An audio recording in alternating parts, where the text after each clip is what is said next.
ദുരന്തമുഖത്തെ രക്ഷാപ്രവർത്തനത്തിന് ഇപ്പോൾ പണം ആവശ്യപ്പെടുന്നത് എന്തിനെന്ന് കേന്ദ്രത്തോട് ഹൈക്കോടതി 2016-17 വർഷങ്ങളിലെ എയർലിഫ്റ്റിംഗ് ചാർജുകൾ ഉരുൾപൊട്ടൽ ദുരന്തത്തിന് തൊട്ടു പിന്നാലെ ആവശ്യപ്പെട്ടത് അത്ഭുതപ്പെടുത്തുന്നുവെന്ന് കോടതി പറഞ്ഞു. കോടതി നിർദ്ദേശപ്രകാരം കേന്ദ്ര ആഭ്യന്തര സെക്രട്ടറിക്ക് കണക്കുകൾ സംബന്ധിച്ച് കത്ത് നൽകിയെന്ന് സംസ്ഥാന സർക്കാർ ഹൈക്കോടതിയെ അറിയിച്ചു.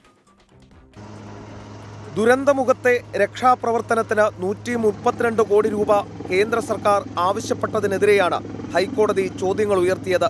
2016-17 വർഷങ്ങളിലെ ദുരന്തങ്ങളുടെ എയർലിഫ്റ്റിംഗ് ചാർജുകൾ എന്തിനാണ് ഇപ്പോൾ ആവശ്യപ്പെടുന്നത്? വയനാട് ദുരന്തത്തിന്റെ സഹായ ആവശ്യം മുന്നിലുള്ളപ്പോഴാണ് ഇത്. ഇത്രയും വർഷം കാത്തിരുന്നല്ലോ, അടുത്ത 6 മാസമെങ്കിലും കാത്തിരുന്നിട്ട് തുക ചോദിച്ചാൽ പോരെയെന്നും കോടതി ചോദിച്ചു. വയനാട് ദുരന്തത്തിന് തൊട്ടുപിന്നാലെ കേന്ദ്രം ഇക്കാര്യം ആവശ്യപ്പെട്ടത് അത്ഭുതപ്പെടുത്തുന്നുവെന്നും ഹൈക്കോടതി ചൂണ്ടിക്കാട്ടി. അതേസമയം പണം റീഇംബേഴ്സ് ചെയ്യുമെന്ന് കേന്ദ്രം ഇതിന് മറുപടി നൽകി. പിന്നാലെ ഇക്കാര്യത്തിൽ റിപ്പോർട്ട് സമർപ്പിക്കാൻ കോടതി നിർദ്ദേശം നൽകിയിട്ടുണ്ട്.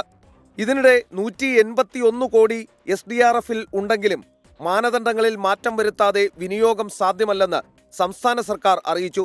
ദുരന്ത നിവാരണ ചട്ടങ്ങളിൽ അനിവാര്യമായ ഇളവുകൾ നൽകുന്നത് കേന്ദ്ര സർക്കാർ പരിഗണിക്കണമെന്ന് ഹൈക്കോടതിയും നിർദ്ദേശിച്ചു. നേരത്തെയുള്ള കോടതി നിർദ്ദേശപ്രകാരം കേന്ദ്ര ആഭ്യന്തര സെക്രട്ടറിക്ക് കണക്കുകൾ സംബന്ധിച്ച കത്ത് നൽകിയെന്ന് സംസ്ഥാന സർക്കാർ അറിയിക്കുകയുണ്ടായി.